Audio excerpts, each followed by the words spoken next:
You know the story. During an adventure on an alien planet, Spidey found a sleek, black costume that obeyed his thoughts. Reed Richards discovered that it was a living thing, a symbiotic alien that was trying to bond with Spider-Man's mind. Peter dramatically got rid of it. But what if he kept it? Our story begins in an alternate universe where the symbiote is creating nightmares in Peter's troubled mind. The people he loves the most, Black Cat, Mary Jane, and Aunt May, are haunting him. Peter groggily stands up. His life is in shambles, but he's doing his best, right? Peter decides to get some fresh air. Obeying his thoughts, the black symbiote suit slithers across the room and covers his body. The only easy thing in my life lately has been this suit. He's interrupted by an old woman screaming for help across the street. Spider-Man leaps into action, webbing up the muggers and clonking their heads together. But one mugger got away and holds a knife to the woman's face. Spidey webs his hand and smashes the mugger into a wall. Why don't you guys ever learn? People's lives aren't worth this. Spider-Man's rage begins to spill out, but the woman cuts him off, thanking him for saving her. Spider-Man webs away, thankful he didn't do something he'd regret. Peter laments his lack of sleep recently, but he's caught off guard by a voice in his head. Who are you?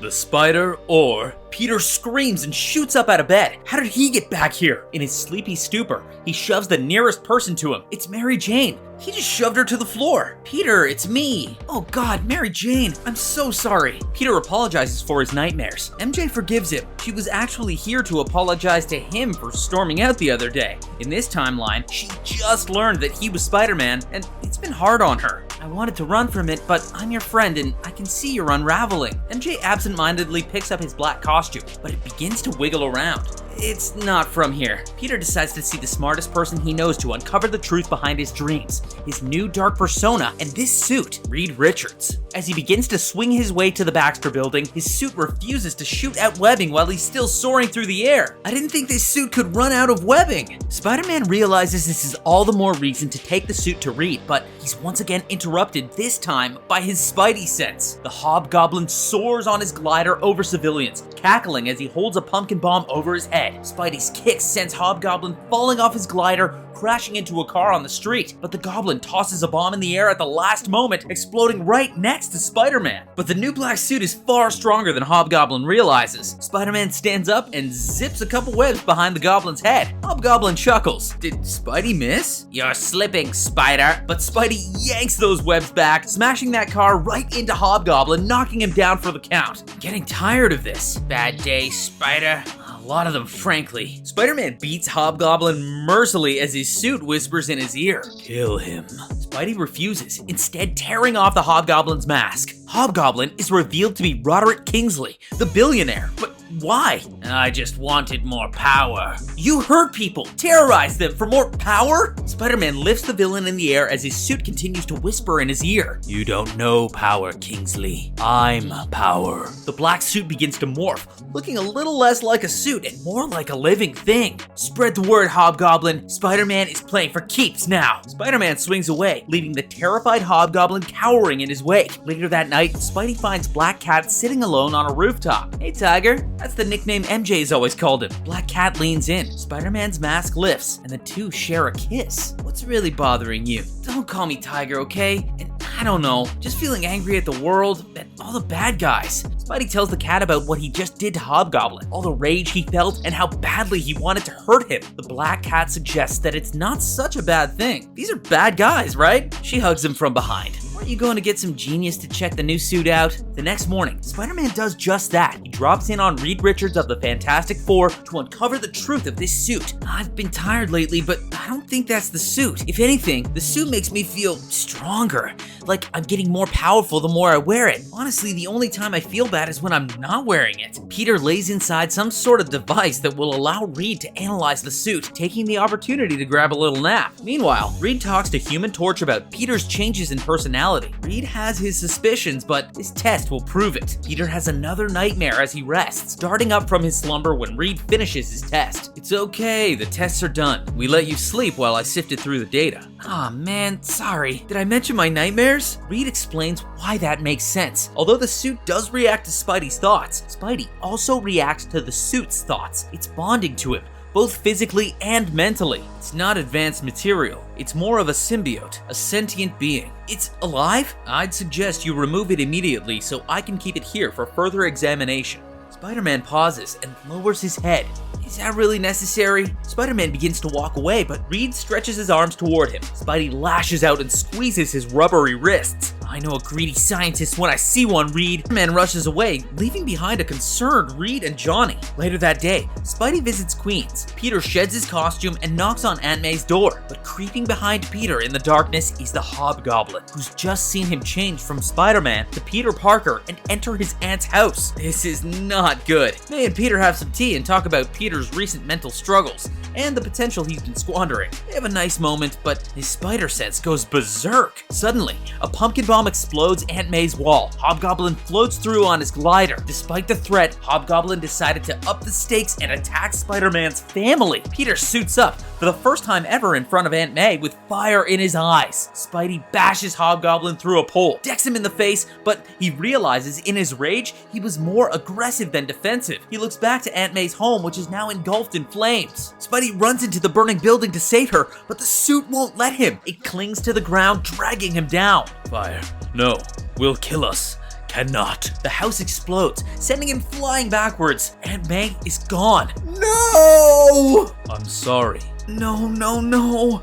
We're sorry. He did this. He did this. The Hobgoblin begins to hobble away, but Spidey stands, his mask morphing into a monstrous face. Though the Hobgoblin acknowledges this was a mistake and he's lost, Spidey webs him up in a tight cocoon. You started it, but I'll finish it. The creature standing before Hobgoblin is no longer simply Spider-Man, but a hideous jet black figure with razor-sharp claws. Spider-Man shoves his thumbs through Hobgoblin's eyes, killing him. Spidey flees, leaving the dead villain wrapped up in a bloody spider web on the street. The next day, Peter walks down the street with his head low. He always thought murder would feel worse than this. All he feels is shame. Peter spots a Daily Bugle paper painting him as a murderer. At that same time, someone else is reading that paper, the kingpin of crime. Unfortunate. The only thing that made these superheroes tolerable was their insipid moral code. Peter, meanwhile, decides to pay J. Jonah Jameson a visit at the Bugle. He smashes through the window and throws JJ against a wall. Isn't this what you wanted? You've been whipping up the city for years, telling them I'm a criminal when all I've ever done was help people. Spider-Man shatters JJ's hand,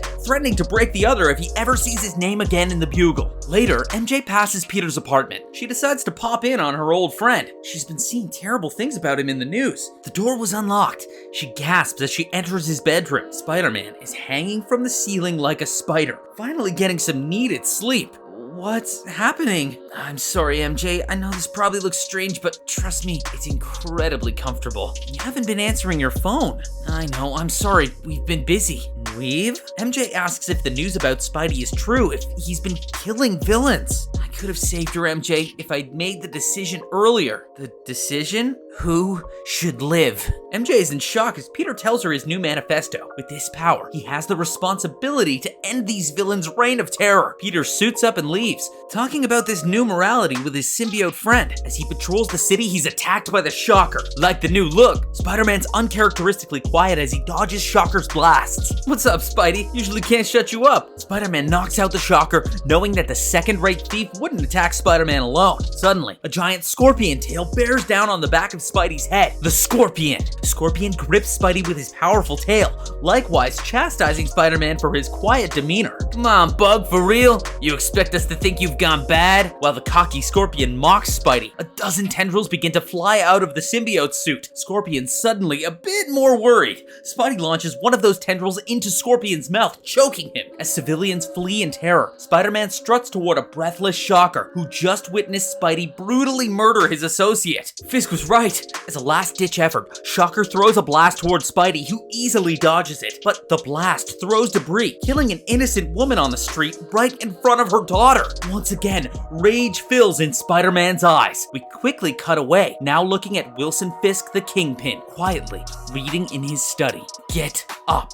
Shocker's bloody, severed arm thuds to the floor. Fisk looks up, seeing Spider-Man holding Scorpion's severed arm and tail. Wilson keeps his cool. Fisk reveals that he's discovered Peter's secret identity. To provoke murdering Hobgoblin, he must be very close to May Parker. So I went about investigating. seeing if you had any other close family members. A wife, a girlfriend, someone I could threaten, but there was no one. Fisk thinks he has Spider-Man on the ropes, that he can talk his way out of this, but Spider-Man shows him what real power is. He punches Fisk square in the face, right through his skull, killing him in an instant. Far away, several villains video chat to discuss their new issue. A Spider-Man comfortable with murder. Doc Ock, Mysterio, Kraven, Electro, Rhino, and J. Jonah Jameson. I've tried to warn everyone about him for years. You need to stop him at all costs. Doc Ock orders around his armored henchmen, but one of them silently ignores the others and walks directly to Octavius. Doc Ock didn't see it coming.